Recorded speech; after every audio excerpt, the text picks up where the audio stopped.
میں ایک گھر میں کام کرتی تھی۔ اس گھر میں ایک خاتون رہتی تھی اور اس کا نام زبیدہ ناز تھا۔ ان کے گھر میں ایک ڈرائیور، ایک مالی اور ایک میں، کل ملا کر 3 ملازم تھے۔ میں گھر کا سارا کام کر کے شام کو گھر جاتی۔ وہ خاتون بہت ہی عجیب مزاج کی تھی، انتہائی ضرورت کی بات ہی کیا کرتی تھی۔ ابھی مجھے 1 ہفتہ ہی ہوا تھا کہ وہ خاتون اکیلی ہی رہتی تھی، کوئی دوسرا وہاں پر نہ تھا، اس لیے روز صفائی کی ضرورت نہ پڑتی، مگر ان کو جیسے صفائی فوبیا تھا۔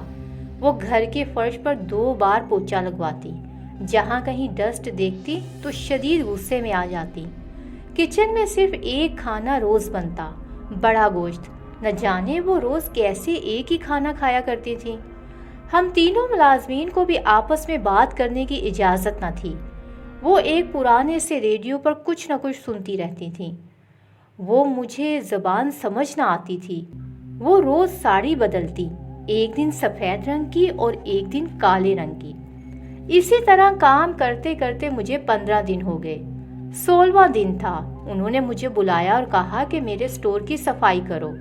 جب میں سٹور روم میں گئی تو وہاں بہت ہی زیادہ ڈسٹ تھی اور بدبو بھی آ رہی تھی، جیسے صدیوں سے وہاں کسی نے صفائی نہ کی ہو۔ سٹور روم کی صفائی کرتے ہوئے مجھے وہاں بہت ہی قیمتی جھمکے نظر آئے جو بہت ہی خوبصورت تھے۔ میں نے وہ جھمکے چھپا لیے اور گھر لے آئی۔ مجھے وہ جھمکے بہت ہی پسند آئے۔ میں نے گھر آ کر وہ جھمکے پہن لیے، لیکن 2 منٹ کے بعد ہی میرے سر میں شدید درد ہونے لگا۔ میری طبیعت خراب ہونے لگی۔ پتہ نہیں میرا وہم تھا یا ان جھمکوں کی وجہ سے تھا۔ میری طبیعت اس قدر خراب ہو گئی کہ مجھے ایمرجنسی میں ہاسپٹل جانا پڑا۔ 3 گھنٹے تک میری طبیعت شدید خراب رہی۔ میرے کانوں میں ابھی تک وہی جھمکے تھے۔ اچانک مجھے متلی ہوئی اور میں واش روم گئی تو ایک جھمکا میرے کان سے نکل کر نیچے گر گیا۔ اس وقت میرے ذہن میں آیا کہ جھمکے قیمتی ہیں، کہیں گم نہ ہو جائیں۔ میں نے دوسرا جھمکا بھی اتار دیا۔ جیسے ہی میں نے وہ دوسرا جھمکا اتارا تو میری طبیعت بھی بحال ہو گئی اور سر درد بھی جاتا رہا۔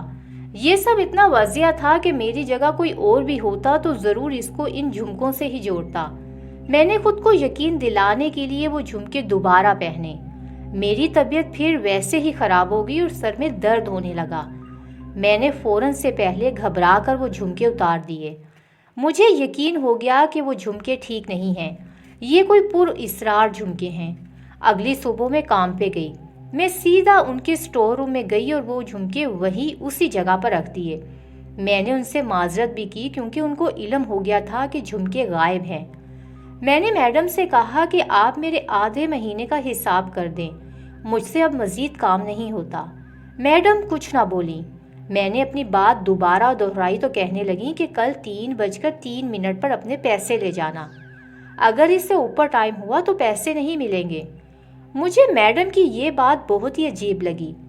جب اگلی صبح میں بتائے گئے وقت پہ آئی تو انہوں نے مجھے پیسے دیے، مگر وہ کچھ بھی نہ بولیں۔ وہ ریڈیو سن رہی تھیں۔ میں ان کو دیکھ کر حیران رہ گئی کیونکہ انہوں نے وہی پر اسرار جھمکے پہنے ہوئے تھے۔ وہ میری طرف دیکھ کر مسکرائیں اور میں انہیں دیکھ کر خوفزدہ ہو گئی۔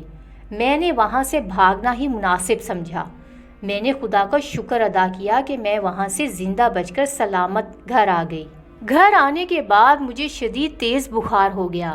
میں سمجھ گئی کہ وہ صرف پر اسرار جھمکے ہی نہیں بلکہ وہ پورا گھر ہی پر اسرار تھا۔